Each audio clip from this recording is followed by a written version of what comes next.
घर में इतना काम पड़ा है, अब मेरी बहुएं यहाँ मोबाइल चला रही हैं। भी तुम लोग को शर्म लाज नहीं है? खाना पीना बनाने का समय है तो यहाँ तुम लोग मोबाइल चला रही हो। सारे काम पड़े हुए हैं, काम कौन करेगा? मम्मी जी, हम रात का खाना बनाए हैं और जब हम रात का खाना बना दिए हैं तो सुबह का खाना हम क्या बनाएंगे? हम सुबह का खाना नहीं बनाएंगे। और जिंदगी भर हम खाली काम का ठेका लिए हैं क्या कि पूरी जिंदगी हम बनाएंगे?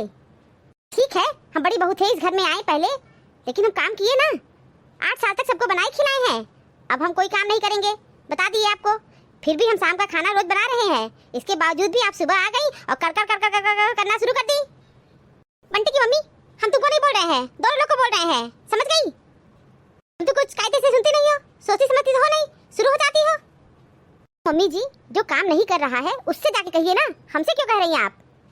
कान खोल कर सुन लो तुम लोग, हम दोनों लोग को कह रहे हैं, किसी एक लोग को नहीं कह रहे हैं। मम्मी जी सिर्फ हमको सुना रही हैं, सिर्फ हमको सुना रही हैं, तुम लोग को सुना रहे हैं। तुम लोग के आंखों का पानी गिर गया है, तुम लोग को तनिक भी शर्म लाज नहीं है।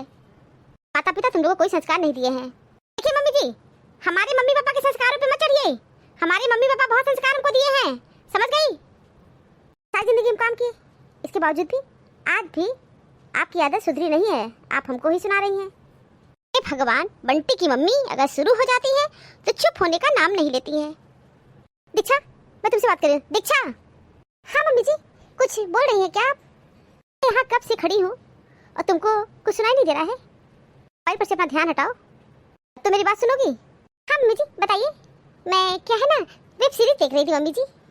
दीक्षा, सुबह सुबह घर में काम रहता है और ये समय मोबाइल पर वेब सीरीज देखने का नहीं है।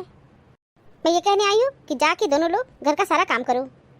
मम्मी जी, मुझे अपनी एक फ्रेंड के यहाँ जाना है और शाम को आज पार्टी है, तो मैं अभी ही निकल जाऊँगी क्योंकि मुझे शॉपिंग भी करना है। दीक्षा, सुबह सुबह दुकान खुली होगी क्या कि तुम सुबह सुबह शॉपिंग करने जाओगी? नहीं मम्मी जी, मैं अपनी फ्रेंड के यहाँ जाऊँगी और आज दोपहर का लंच उसी के साथ खाना है, तो लंच करने के बाद हम दोनों सहेलियाँ शॉपिंग करने जाएंगे। फिर उसके बाद शाम को हम लोग की पार्टी है। तो मम्मी जी, मैं अगर घर पे रहती तो खाना मैं क्यों नहीं बनाती, और मैं खाना बनाती तो हूँ। कितना खाना बनाती हो ना, पता है? दीदी, आपको कुछ भी नहीं पता है, आप ठीक से पता तो कर लिया करिए। तुम अपने हिस्से का काम क्यों नहीं करती हो? अपने हिस्से का काम कर दिया करो। दीदी, अगर मैं घर पे होती तो मैं अपने हिस्से का काम तो जरूर करती हूँ। तुम काम नहीं करती हो, तुम रोज एक नया बहाना बनाती हो। तुमको काम न करना पड़े इसलिए रोज एक नया बहाना बनाती हो। तो दीदी, आप भी रोज एक नया बहाना बना लिया करिए। आप क्यों नहीं बहाना बनाती हैं? मैं इसलिए बहाना नहीं बनाती, मैं तुम्हारी तरह काम चोर नहीं हूँ, तुम बहुत बड़ी काम चोर हो, समझ गई? तुमको किचन में काम न करना पड़े ना, इसीलिए तुम सुबह सुबह निकल रही हो। दीक्षा, सुबह सुबह तुमको जाने की जरूरत नहीं है, जाके सुबह किचन में काम करो, सबके लिए खाना बनाओ। खाना बना के खा के तुम दोपहर में चली जाना, समझ गई? और सुबह अपने सहेली के घर जाने की जरूरत नहीं है। लेकिन मम्मी जी, मैं अपनी सहेली को फोन करती हूँ। फोन करती हो तो फोन करके मना भी कर दो। अपनी सहेली को फोन करो और बोल दो कि दोपहर में आएंगे। तुम नहीं जाओगी, जाओ किचन में खाना बनाओ। ठीक है मम्मी जी, जा रही हूँ किचन में खाना बनाने। बंटी की मम्मी, जाके पूरे घर में सफाई करो और ठीक से पूरे घर में जाला वाला मार देना। और कोने में तुम सफाई करती ही नहीं हो, हर घर में कोने में गंदगी रहती है। जा करके आज सफाई बहुत अच्छी तरह करो, तनिक भी इधर उधर गंदगी नहीं होनी चाहिए, हम साफ साफ बता दे रहे हैं। और बंटी की मम्मी, साड़ी पहन लिया करो, साड़ी पहनती हो तो अच्छी लगती हो, लेकिन नहीं, तुमको भी शौक चढ़ आया है सलवार कुर्ता पहनने का। क्यों नहीं शौक चढ़ आएगा सलवार कुर्ता पहनने का? बिल्कुल पहनूंगी। आपकी छोटी बहू तो एक सप्ताह भी साड़ी नहीं पहनी, मॉडर्न ड्रेस पहन के घूम रही है, पल्लू तक नहीं है। तो 7 साल तक बहुत साड़ी पहने, अब तनी अपनी छोटी बहू को भी साड़ी पहना दीजिए। जी, आप तो मेरे ही पीछे हाथ धो के पड़ी रहती हैं, अभी अपनी लाडली बहू के पीछे भी तो हाथ धो के पड़ जाइए। किसी के पीछे हाथ धो के नहीं पड़े हैं, पसंद तुमको कह रहे हैं। साड़ी पहनती थी तो अच्छी लगती थी, साड़ी नहीं पहनती हो नहीं अच्छी लगती हो, समझ गई? मम्मी, तुम कस के मोटाई हो और तुम्हारे ऊपर सलवार कुर्ता नहीं अच्छा लगता है, हम यही कह रहे हैं। साड़ी पहनती हो तो अच्छी लगती हो, साड़ी पहना करो। जी, आप भी ये हिप्पी कटिंग बाल कटवाई है, नहीं अच्छा लगता है। ये आप भी बॉय कटिंग बाल क्यों कटवा ली है? बताइए बताइए। चोटी तो आप भी बांधती थी, चुटिया कटवा दी आप। कहाँ गई आपकी लंबी चुटिया? बताइए बताइए। अरे मूर्ख, तुमको नहीं पता क्या? बाल झड़ रहे थे ना, हमको ये शौक नहीं था कि अपने बाल छोटे कटवा लें। अरे मम्मी जी, बाल तो सबके झड़ते हैं, लेकिन कोई बाल अपना बॉय कटिंग में तो नहीं कटवा लेता है ना। बंटी की मम्मी, हमसे बहस मत करो, जाओ घर की सफाई करो। अच्छा जाओ घर में खाना बनाओ। ठीक है मम्मी जी, मैं खाना बना के ही जाऊंगी। बंटी की मम्मी जा तुम सफाई करो। नहीं मम्मी जी, पूरे घर की सफाई मैं कर दूंगी, समझ गई? चिल्लाइए मत अब। मुझे शॉपिंग करने जाना है, लेकिन माता जी का आदेश, जाओ खाना बनाओ। आज सुबह से इतने खुश थे कि पार्टी में जाऊंगी, मुझे तो खाना भी नहीं था, लेकिन नहीं, खाना बनाओ। और ये मोटी जेठानी, शरीर के साथ अकल भी मोटा हो गया है। बैल बुद्धि को कोई बात समझ में नहीं आता है। घर पे है, खाना बना सकती थी, लेकिन नहीं, इधर उधर मटर गश्ती करेंगी, खाना नहीं बना सकती है। ठीक है, ऐसा खाना बना के जाऊंगी ना, जिंदगी भर याद करेंगी। खिचड़ी बना रही हूँ, खिचड़ी सबके लिए बहुत अच्छा रहेगा, हेल्थ के लिए भी अच्छा रहेगा और सबका पेट भी अच्छा रहेगा। हाँ ये सही रहेगा, खिचड़ी ही बनाना सही रहेगा। बना देती हूँ खिचड़ी। तो ठीक है, खिचड़ी बनाने में कोई मेहनत भी नहीं है, चावल दाल धुल के कुकर में डाल के पका देती हूँ। बहुत मजा आएगा। मुझे तो सोच सोच के हंसी आ रही है, ये मेरी मोटी जेठानी, खिचड़ी से इसका तो पेट भी नहीं भरेगा। क्या हुआ, पेट नहीं भरेगा तो इसका स्वास्थ्य तो ठीक रहेगा। मैं कितनी अच्छी हूँ, मैं इन लोग का कितना ख्याल रखती हूँ, मुझे इन लोग की हेल्थ की फिक्र रहती है। मम्मी जी मैं खाना बना दी, अब मैं शॉपिंग करने जा सकती हूँ। दीक्षा तुम खाना बनाती हो? मम्मी जी मैं खाना बनाती हूँ, चाहिए किचन में देख लीजिए। मम्मी जी अब मेरे पास समय नहीं है, नहीं तो मैं आप लोग को सर्व करके भी दे देती। नहीं नहीं कोई बात नहीं। हाँ ये बताओ तुम खाना खाई कि नहीं? हाँ मम्मी जी मैं खाना खा रही हूँ, खा लीजिएगा। अच्छा खाना बनाई है मम्मी जी? मैं जानती हूँ मेरी बहू बहुत अच्छी है। ठीक है मम्मी जी, अच्छे से खाना खा लीजिएगा। तो जाओ तुम शॉपिंग करो और पूरे दिन एंजॉय करो। ओके मम्मी जी, बाय मम्मी जी। बाय बहू, खाना बनाई हूँ ना, खा के बुद्धि और स्वास्थ्य दोनों ठीक हो जाएगा। जल्दी यहाँ से 9-11 हो जाए, नहीं तो जेठानी आ जाएंगी।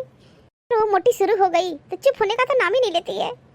चलती हूँ, देवी माता लोग खिचड़ी खा लेना। खिचड़ी खाने के बाद ये दोनों लोग मुझे गाली देंगी। बंटी की मम्मी मैं तुम्हारा इंतजार कर रही थी, किचन में जाओ, अपने लिए खाना निकालो और मेरे लिए खाना निकाल के ले आओ।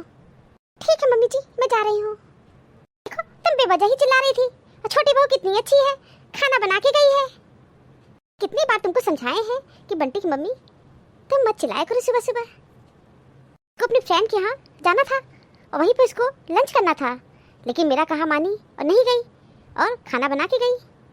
मम्मी जी ये तो किचन पे जाने पे ही पता चलेगा कि खाना वो क्या बनाई है। अरे बहू तुम तो बेवजह शक करती हो, जाओ बहुत अच्छा खाना बनाई है और मुझसे कह के गई है। मम्मी जी वो झूठ सच बोलने में बहुत तेज है। बंटी की मम्मी तुम तो ना पता नहीं क्यों इतना निगेटिव सोचती हो। जाओ अच्छा किचन में जाओ, खाना निकाल के ले आओ, बहुत तेज भूख लगी है। मैं जा रही हूँ, जल्दी जाओ, पेट में चूहे कूद रहे हैं। जा रही हूँ मम्मी जी। बहू इतना शकल तुम्हारा क्यों बना हुआ है, क्या हुआ? खाना लेने किचन में गई थी ना, लेके नहीं आई? मम्मी जी आपकी लाडली बहू खिचड़ी बना के गई है। क्या खिचड़ी बना के गई है? खिचड़ी बनाई है जबकि उनको पता है कि खिचड़ी हमको नहीं पसंद है। मम्मी जी खिचड़ी बना के गई है कुकर में, जबकि दीक्षा को भी पता था कि मुझे खिचड़ी नहीं पसंद है, लेकिन खिचड़ी बना के चली गई। मम्मी जी मैं खिचड़ी नहीं खाऊंगी, अब मेरा पेट भी नहीं खराब है। बहू पेट तो मेरा भी नहीं खराब है और खिचड़ी हमको अच्छा नहीं लगता है, खिचड़ी खाने का मेरा मन नहीं है। आप तो अपनी लाडली बहू को कुछ कहेंगी नहीं, इसलिए वो बहुत अच्छी है, उनकी खिचड़ी खाइए। वो खिचड़ी की जगह अगर दाल चावल ही बना देती तो भी कितना अच्छा रहता। मम्मी जी अच्छा तो बहुत कुछ रहता, बहुत तेज से भूख लगी है, क्या करें? जाओ खिचड़ी ही थोड़ा सा दे दो, वही खा ले। ठीक है ला रही हूँ खिचड़ी और खा लीजिए। भर हमसे काम करवाई, अपनी छोटी बहू को खोपड़ी बैठा के रखी है, सारा गुड़ सहूर तमीज हमको सिखाई, लेकिन अपनी छोटी बहू को कुछ नहीं सिखा रही है। आपकी छोटी बहू एक नंबर की बदतमीज है, कोई भी तमीज नहीं है। पता था कि हम लोग को खिचड़ी नहीं पसंद है, लेकिन जानबूझ के खिचड़ी बना के गई। आओ बहू ले आओ, चिल्लाओ मत। हाँ हाँ हम पागल है ना, इसीलिए चिल्ला रहे हैं, पागल हो गए हैं। एक बात कान खोल के मम्मी जी सुन लीजिए, आप बंटवारा कर दीजिए। आपकी छोटी बहू चालाकी दिखा के अपने टाइम का काम नहीं कर रही है, सर उठपटांग खाना बना के वो रफा दफा हो जाएंगी। मम्मी जी बेहतर यही होगा कि काम का बंटवारा कर दीजिए, कि छोटी बहू अपने हिस्से का काम कर दिया करे। अपनी जिम्मेदारी समझती हूँ, मैं अपना काम समय से कर दूंगी। तो इसी तरह घर में रोज रोज नौटंकी चलेगा, कभी बना देंगी, कभी मैगी बना देंगी, कभी चाउमीन बना देंगी। मैं अपनी देवरानी का लक्षण जानती हूँ, वो काम से बचने के लिए प्रतिदिन एक नया बहाना ढूंढती रहती है। तो तुम बिल्कुल सही कह रही हो, हम काम का बंटवारा कर देंगे। अम्मी जी जल्दी काम का बंटवारा कर दीजिए, क्योंकि हम जानते हैं आप हमें ही परेशान करती हैं। नहीं बहू, तुम्हें हम परेशान नहीं करेंगे, तुम बहुत अच्छी हो। आप लोग के सामने कभी अच्छी नहीं कही, सामने अच्छी कहती है, के सामने कभी मेरी बड़ाई नहीं की है। रहेंगे तो बहू तुम बहुत अच्छी हो, तुम बहुत अच्छी हो। हम इसलिए अच्छे हैं क्योंकि हमसे काम है ना, काम है तो नाम है। जाओ बहू, बहुत तेज से भूख लगी है, खिचड़ी ही ले आओ। हाँ ला रही हूँ खिचड़ी। जो व्यक्ति ईश्वर पर विश्वास रखते हैं उनका कोई बाल भी बांका नहीं कर सकता, यह एक अटल सत्य है। जिंदगी जीने के बहुत तरीके होते हैं, लेकिन सबसे अच्छा तरीका वही है जो खुद को संतुष्टि दे और दूसरों को तकलीफ ना दे। शक्तिशाली होकर भी क्षमा करने वाला और दरिद्र होकर भी दान करने का सामर्थ्य रखने वाला व्यक्ति सदैव आदरणीय होता है। Thank you for watching this video. Video अच्छी लगी हो तो लाइक और शेयर करना ना भूलें। चैनल को सब्सक्राइब नहीं किया है तो फटाफट सब्सक्राइब कीजिए। अगली वीडियो में एक नई स्टोरी के साथ, तब तक आप लोग अपना बहुत ख्याल रखिए, हमेशा हंसते मुस्कुराते रहिए। आप सभी को बहुत बहुत धन्यवाद, बहुत बहुत धन्यवाद। तो प्लीज मेरे चैनल को सब्सक्राइब कीजिए। Thank you.